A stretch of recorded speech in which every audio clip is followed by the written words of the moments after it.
Hello guys, welcome back to the Beastie room. We're going to have a little wander around and see who's out and about. We've had lots of questions about a room tour, so let's go and take a look, shall we? Right, see who's out and about.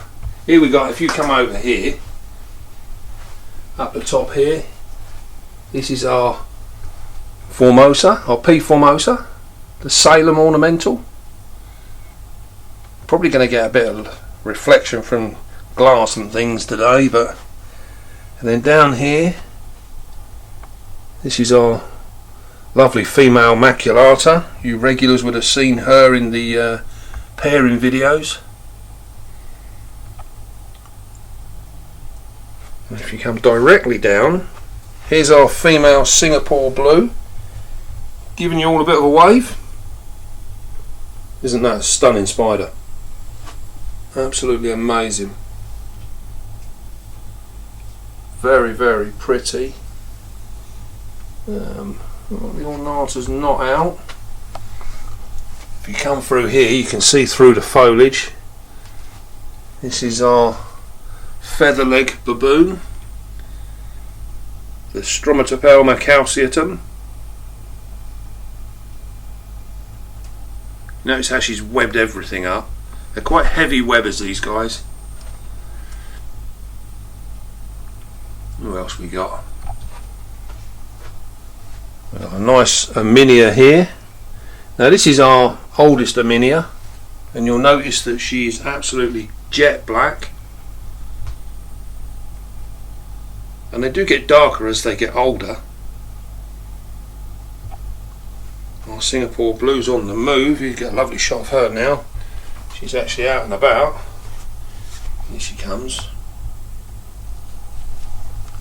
Oh, she's going to hide again.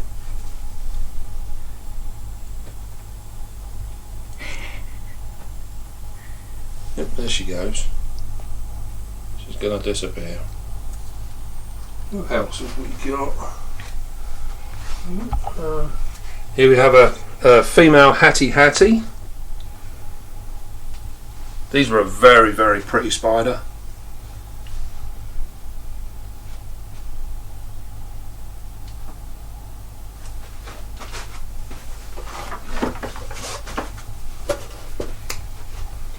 We've got a Metallica there. We have a number of these guys. Oh, definitely got a bit of light now.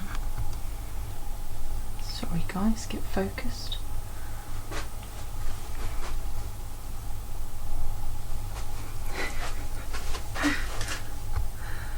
No, that's not helped. Oh well, we will move on. The top shelves are an awkward one to try and film with the light. And we have an orange tree spider here. Again, this is another really, really pretty spider, and we don't see too many of these in the hobby. We're hoping to breed this one, so we are looking for a male. Our last attempt was unfertile. We have a Versicolor here, the Carabiner Versicolor. Now there's something there you don't see very often, one on the floor. She's obviously on the hunt, and then you can see right next door to her, this is her sister. You can get a real good impression of her size there. These girls are very, very big. And they're also ready to pair now as well. Now next door we've got the Sapphire Pinto, the wider versips.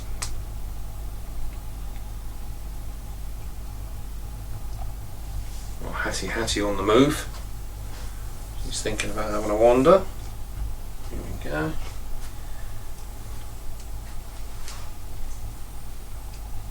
Such a pretty spider. This is another one that's going to be paired very, very soon.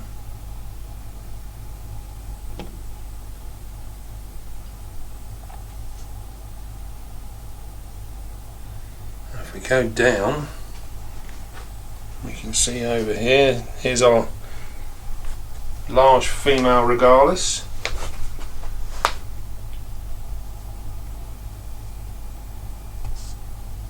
Now this one has been paired, and you can see by the state of her abdomen how tall her abdomen is. So there's a very good chance that she is actually gravid. We just needed to get her to drop her sac now.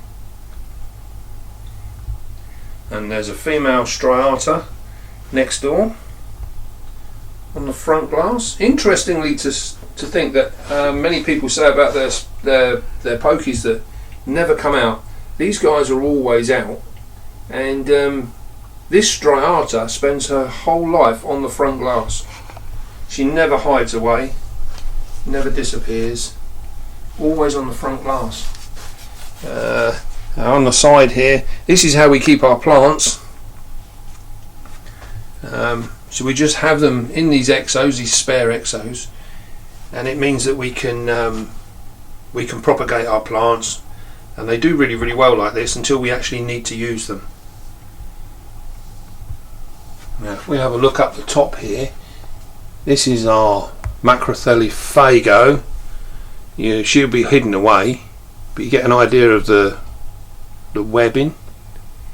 And then on the side here, these are dirty males. These are male avics. There's one here, there's one next door as well. We have two of those. He's having a little clean. These all fed last night. And then we have a male Metallica on the end. You don't really get a very good shot of them. And then if we come down, these are males as well. We have a male Geniculata, and next door to that is a male GBB.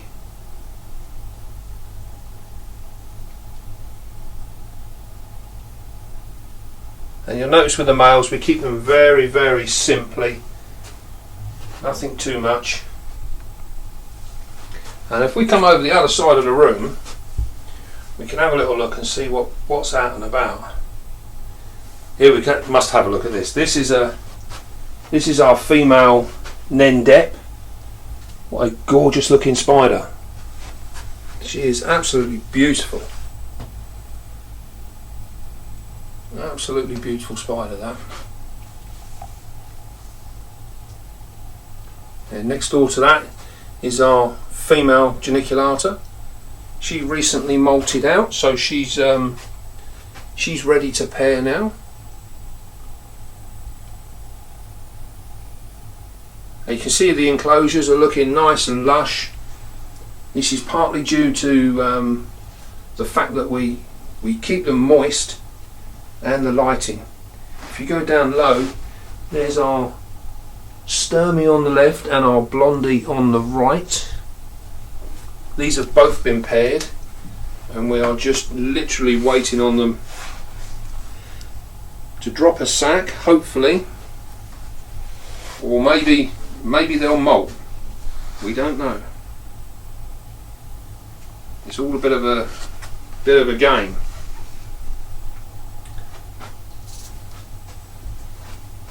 What we got here? This is our female GBB, and she's webbed everything up, and she's ready to pair again now. Unfortunately, we did have an egg sac from her, but she ate it 3 days prior to being pulled, so we unfortunately lost out on that. We have here is our Brazilian red and white, the Nando chromatus. We have a male for this girl as well. Now she is very, very big for a chromatus. She's getting on for, she must be 5 years old now. And the older they get, the deeper their colourings. We have a Sturmy next door. This is a subadult male. And what we're doing with him is, because we have a couple of Sturmies, so we're holding back on the food with him, and we'll feed him only lightly.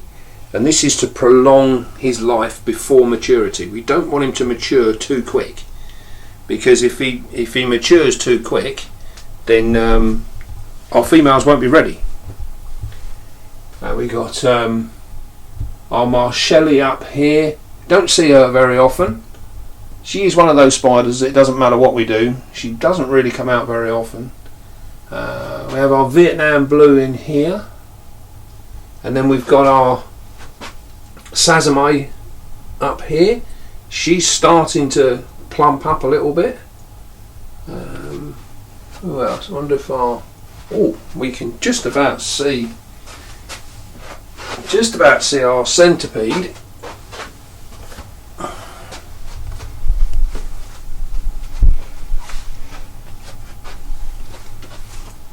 Just about see him under the log there. See his legs. Is he going to come on the move? He's thinking of doing something. Now you'll notice with the Centipede there that it's very, very dry. We keep the enclosure really dry. If you keep it too damp, these guys suffer with mycosis and eventually death.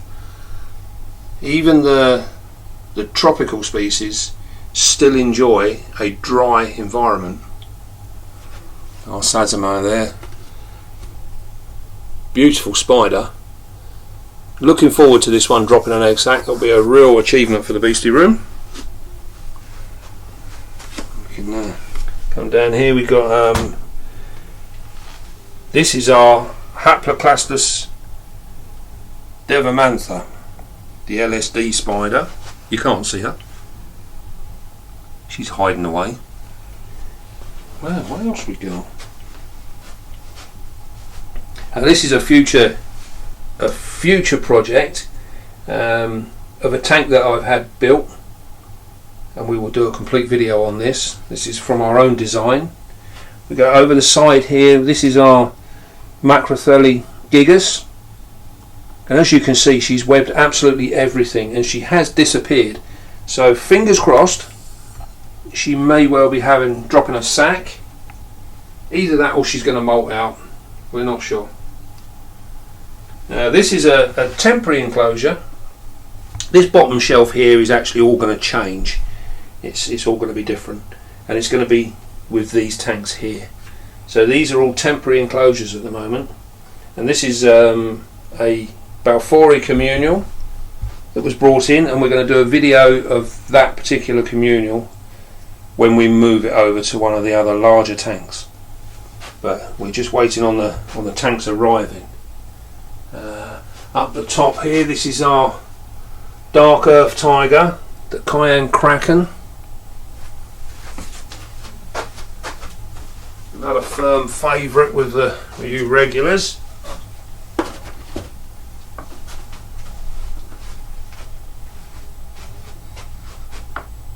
And we have a male for her as well, so we are going to try again. You'll remember we did pair her once.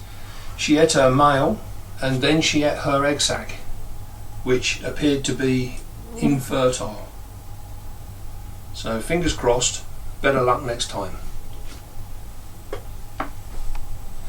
And then if you look up on the top shelf, this is where we keep some of our Fersorial Spiders. They're just up there, out of the way at the moment, really. And then over here, we can take a look here. This is a shelf that you see regularly on the channel because it's the one that's always behind me. And we keep all of our juvies and some of our slings that are a little bit more grown on. We keep all of those on the bottom here. And then this is one that's worth coming and having a look at. Let's see this one. I don't think I've shown this one on the channel before. This is our Theraphosa Hypothesis. And you can see, you get a really good indication of her size there because there's a milk bottle lid right next to her. Now these guys grow really, really quick. But one thing worth mentioning here, these are very, very bad hair kickers. But if you look at her abdomen, it's absolutely clean. And this is a sign of a nice relaxed spider. This is what we're looking for. So when we're taking care of our spiders, when we've got spiders that are profound hair kickers, our aim should not only be whether we can get the humidity right or the temperatures right and things like that. Our aim should be to try and produce a spider with a nice clean bum, shall we say. We don't want a bald bum. So it's very important, I think, that we try and aim for that. It's not always achievable, but every time we do achieve it, that's a tick in the book. That's a real step in the right direction for our husbandry. It shows that what we're doing is working really, really well. So up here, these are all adult Balfours, female adult Balfours, and these are what we use as our breeding stock. So each one of these, you'll notice with the stickers here, this one is on an egg sac at the moment, this one is on an egg sac, this one is waiting to molt, because you'll see there's a lack of any information here. This means that she is waiting to molt. These guys, we have our molt dates, our pairing dates and our sac dates. These here have literally just been paired, but these are subadult females. These are young females that we're just experimenting, really, just to see at what stages these guys become receptive. So it's just a little experiment that I'm playing with. Then down here we have our keepbacks, if you like. There's one of our females coming out now, actually. We got our keepbacks here. There's 30 odd young Balfouri here, and you can see the size of them. That's my thumb, so you get an idea of their size. We often get asked, how many can you keep in a certain size enclosure? This is a 20 by 20 by 20 Komodo, and there's 34 or 35 in here, and they all do really, really well. And because they use absolutely every inch of the enclosure. Here comes our female. Remember, I was saying these are a subadult female. Again, for size, you can see there's my thumb. She's relatively big, but she's not a full adult yet. So she's literally just come out to have a little look, see what's going on. Up top here, these are more... Oh, she didn't like that, did she? We frightened her there. Up here we got... these are more mature males. This is our chromatus male. We have a Hogna carolinensis on the end. That's a subadult male, so we're just waiting for him to grow on. There's lots and lots going on. We've got quite a few new projects that we're keeping in the wings at the moment. Then we got down the bottom here, these are all electric blues, and then we have golden blue leg baboons here in the background. Up here, what we got here? We got Himalayanas here, Ethebosus murinus, the skeleton legs. We have 2 more of those, plus we have our adult female over there. We have a Von Worthy female in here. This is a lovely little enclosure, actually. I love the way they build their tunnels. They build like an entrance to the tunnel. They use all the foliage around them, and they create this beautiful tunnel. You'll see on some of our other Fersorial spiders they do the same thing. Now we've got these are all our young Sabar blues. So all of these up here are Sabar blues, and we also done a cool little swap, actually, with Graham Vaseline from Backmar Breeders. We swapped 15 of our Sabars with 15 of his, so we've now got a new bloodline, if you like, coming in. So for future breeding we can hold on. These are all Graham's ones here, so I shall keep those, and they will go back into our breeding for the next couple of years. So we'll have nice fresh new males and females to play around with. What else have we got? And then down here, this is just a mixture of bits and pieces. We've got some young wide diversips here, some krakens, some more sabars, got young geniculatas, a minia. We also have an LP as well. Now these were, and there's an Incy there as well. These 4 here, these were donated to the spider room, to the Beastie room, and yes, we've had a couple like that, and we've got a couple of actually very interesting ones coming next week. So we will do a video on those as well. And you'll see, this is our incubator. And you can see, actually, this is a good opportunity. You can have a little look. You can see this incubator is running at 80.1, and it's at 57% humidity. That's within the actual incubator itself. But the everything else, the humidity will be higher inside the tubs. And we've got our young Rufus have actually changed quite a bit since we pulled them. You can see those. Very lively little youngsters now.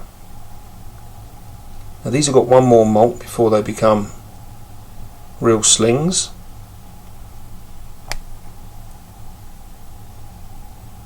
So they're looking very, very cool. Just close them up.